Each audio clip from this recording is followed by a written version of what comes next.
இல்ல அரசு ரீதியாக சில விமர்சனங்கள் முன்வைக்கிறதுக்கு முன்னாடி, நிர்வாக ரீதியாக சில சிக்கல்கள் இருக்கு. இப்ப இந்த இந்த விசாரணை இன்வெஸ்டிகேஷன துவங்குறதுக்கு முன்னாடியே வந்து குறிப்பாக அந்த தண்ணீர் தொட்டி வந்து உடைக்கப்பட்டிருக்கு. அந்த ம். நீர் வந்து அப்புறப்படுத்தப்பட்டிருக்கு. இது வந்து 2 ஆண்டுகளுக்கு முன்னாடி நடந்திருந்தாலும், அது 24ஆம் தேதி இந்த பிரச்சனை ஸ்டார்ட் ஆகுது. 26ஆம் தேதியே பார்த்தீங்கன்னா, அதுக்கான வேலைகள் துவங்குது. 2 நாள்லயே வந்து இந்த இஷ்யூஸ்க்கான மெட்டீரியல்ஸ் வந்து வெளிய வர ஆரம்பிக்குது. ம். பட் அதை இடிச்சுட்டாங்க. அந்த தண்ணிய அவுட் பண்ணிட்டாங்க அப்படிங்கும்போது, எ யாரையோ காப்பாத்த நினைக்கிறாங்களா? ஒரு விஷயத்த மறைக்க நினைக்கிறாங்களாங்கிற இயல்பான ஒரு ஒரு கேள்வியும், சந்தேகமும் மக்களுக்கு வரத்தானே செய்யும். குறிப்பாக பாதிக்கப்பட்ட தரப்புல இருந்து ஒரு நியாயமான ஒரு கேள்வி வரும் இல்லையா? அது ஏன் அரசாங்கம் சரியா அட்ரஸ் பண்ணல அப்படின்னு நீங்க பார்க்குறீங்க? இல்ல அதுதான் நான் சொல்றேன். பாதிக்கப்பட்டவர்களுக்கு அது முழுமையான திருப்தியா இருக்காது. நம்ம தான் சொல்றோமே, இத நம்ம கேள்விப்படும்போது நமக்கு எப்படி இருக்கும்? ஒரு தண்ணீல போய் இப்படி கலக்குறாங்க அப்படின்றதே வந்து அந்த ஆமா. ஒரு ஏற்றுக்கொள்ள ஒரு முடியாத ஒரு விஷயம்னா, அந்த பகுதி மக்களுக்கு வந்து அது வெறுப்பையும், கோவத்தையும் கண்டிப்பா உருவாக்கப்பட்டிருக்கும். ஆனா இந்த இடத்துல வந்து ஒட்டுமொத்தமா ஒரு நபருக்காக அல்லது ஒரு அ ஒ ஒரு சமூகம் சார்ந்த மக்களும் கூட வச்சுக்கோங்களேன். அத நம்ம அப்படி சொல்லவும் கூடாதுன்னு தான் நான் நினைக்கிறேன். ஏன்னா,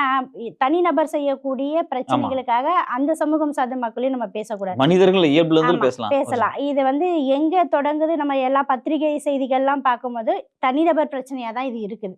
ஒரு ஊராட்சி மன்ற தலைவருடைய கணவர். ஆமா. அவரு தான் வந்து இதனுடைய தொடக்கப்புள்ளி. அது அவர் வெர்சஸ் அங்க இருக்கக்கூடிய காவலர்கள். அப்படிதான் இந்த பிரச்சனை வருது. அப்படி இருக்கும் பொழுது, அதை வந்து ஒரு சமூக பிரச்சனையாகவோ, வேற விதமாகவோ நம்ம கொண்டு போக முடியாது.